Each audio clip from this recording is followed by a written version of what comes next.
মান শারিবাল খামারা লাম তুকবাল সালাতু 40 সাবাহা।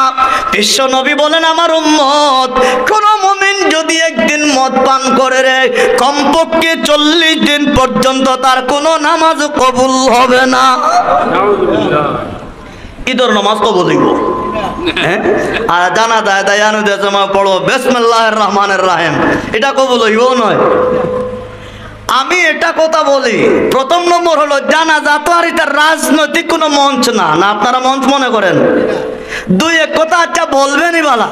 আরে ভাই কুল্লু নাফসিন যায়কাতুল মউত, তোমার আয়াতটা শুদ্ধ নাই, তোমাকে আয়াত পড়তে কে বলছে?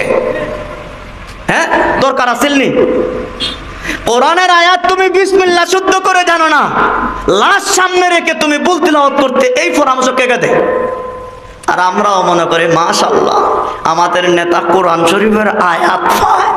আসলে রহমত নাজিল করছে না গজব নাজিল করছে? রব্বা কারিল লিল কুরআনি ওয়াল কুরআনু ইয়ালআনুহু।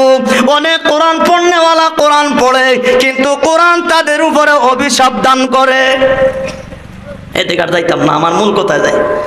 ও হামিলাহা, যারা মদ বহন করে। আমার কলিজার টুকরা ড্রাইভার ভাইরা আপনারা লক্ষ্য করে শুনবেন, আমারে গালি দিবেন না। এই যারা গাড়ির মাধ্যমে মদ বহন করেন তারাও কিন্তু নবীদের অভিশাপের ভিতরে। কি মদের গাড়ি মদে বহর আমি বহন না করলে কি আমার রুদির পন্থা নাই? ড্রাইভার ভাইরা যদি বলতো আমি কোনো মদ গ্রহণ করতাম না, এইগুলো আমি বহন করতাম না, আমার রুদির দরকার না, আমি কোনো চোরাই কারবারি আমি করতাম না, ড্রাইভাররা যদি ঐক্যমত হয়ে যায় আমার মনে হয় অর্ধেকের থেকে বেশি বন্ধ হয়ে যেত। জার্মানি এক ডাক্তার বলতেছে, মুসলমান ডাক্তার না, জার্মানি ডাক্তার, উনি বলতেছে আজকে যদি মদ এবং মদের আনুষঙ্গিক যেগুলো আছে বন্ধ ঘোষণা করা হইতো, অর্ধেকের চাইতে বেশি জেলখানা বন্ধ হয়ে যেত, অর্ধেকের চাইতে বেশি মেডিকেল ক্লিনিক বন্ধ হয়ে যেত। এই মদের কারণে জেলখানা বাড়ছে, এই মাদকের কারণে অনেক মেডিকেল ক্লিনিক বাড়ছে। তাহলে প্রথম নম্বর জানলাম যে মদ বানায়, যার জন্য বানায়, যে পান করে, যে বহন করে, যার জন্য বহন করে। ওয়াসাকিয়াহা, বন্ধুরা এক জায়গায় বসেছে, যিনি মদ মানুষকে পান করাইতে সহযোগিতা করেন। ওয়া বাইআহা, আর যারা মদ বিক্রি করে। ওয়া আকিলা সমনাহা ওয়া আকিলা সমনিহা, আল্লাহর নবী বলেন আর যারা মদের লেনা দেনা করিয়া, মদের ব্যবসা বাণিজ্য করিয়া যারা টাকাওয়ালা হয়, এমনও বাংলাদেশেও আছে, বিশ্বের মানচিত্রে এমন মানুষ বুঝাইলে মিলে মদ ব্যবসা করিয়া টাকা বানায়, মসজিদেও দান করে, মাদ্রাসায়ও দান করে, ঈদগাহেও দান করে, খানকায়ও দান করে, ওয়াজ মাহফিলেও দান করে। আমরা সবাই মিলিয়া বড় করি নারায়ে তাকবীর দেই। কি বলেন? অনেকে শুনলে হয়তো আমার ভাই বেজারে, একটা বাস্তব কথা বলে, হুজুররা আছেন, আমার ভুল হইলে তো আর হুজুর আছেন আমার উস্তাদুল মত বলবেন। আগে আমাদের মাদ্রাসা মসজিদও মানুষের ডিম দিত, চাল দিত, উড়ি দিত, লাউ দিত, 10 টাকা 5 টাকা সবাই দিত। আল্লাহর ফজল করমে ভালো বিল্ডিং ছিল না, ভালো খাবারের ছিল না, ভালো মনোরম পরিবেশ ছিল না। আল্লাহর ওলি বায়ুমপুরি রহমতুল্লাহ আলাইহি বের হয়েছেন, সত্রপুরি রহমতুল্লাহ আলাইহি বের হয়েছেন, ঠিক না?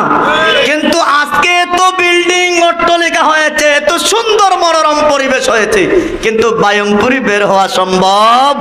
শেখ আব্দুল্লাহ হরিপুরির মতো সন্তান আর কোথায় পাওয়া? খুঁজাইয়া দেখেন, এটার মধ্যে বেজাল কিছুটা হইলেও হাওয়া বাতাস আসেনি, কিছুটা হইলেও আছে।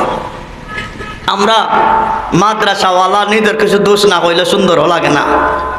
ভালো জানি ফাসিক, ভালো জানি ফাজির, ভালো জানি অন্যায়কারী, ভালো জানি জুলুমকারী, এরপরেও মাদ্রাসাওয়ালা বড় চেয়ারে বসা, এরপরেও মাদ্রাসাওয়ালারা ওদের প্রশংসা করেন। আল্লাহর নবী বলেন কোন ফাসিকের যদি প্রশংসা করা হয় স্বয়ং আল্লাহর আরশে কাঁপে, আল্লাহ রাগান্বিত হন। এই হাদিস নবীজি বললেন ফাসিকের প্রশংসা করলে আল্লাহ বেজার হয়, আর ফাসিকদের আমি চেয়ারে বসাইয়া মঞ্চে বসাইয়া প্রশংসা করলাম, আমার এটা কি আল্লাহ শুনে না? হ্যাঁ, এইগুলো বোঝার দরকার। আল্লাহর নবী বলেন মদের সাথে 10 প্রকারের মানুষ। 8 নাম্বার, যে মদ ক্রয় করে, যার জন্য ক্রয় করে। কেউ ক্রয় করে মানে কিনে, যার জন্য কিনে। এই 10 প্রকার তাকে আমরা কেউ কিতাব বাসার মোটামুটি সুযোগ আসেনি। আপনারা একটু বলেন, সবাই বলেন। আমাদের এই বাডর সড়ক এলাকার আমার কলিজার টুকরা যুবক ভাইরা আজকের এই সুন্দর পরিবেশ আয়োজন করেছে, আমাদের এই কিছু কথা বলার এবং সুযোগ করে দিয়েছে। আমরা আজকে এখান থেকেই মস্তিষ্কগতভাবে ঐক্যবদ্ধ হওয়ার লাগবে। এই এলাকায় কারো কোনো সন্তান, কারো কোনো ভাই যদি মাদকের সাথে জড়িত পাওয়া যায়, তার বিচারের মুখোমুখি করার দরকার আছে না নাই?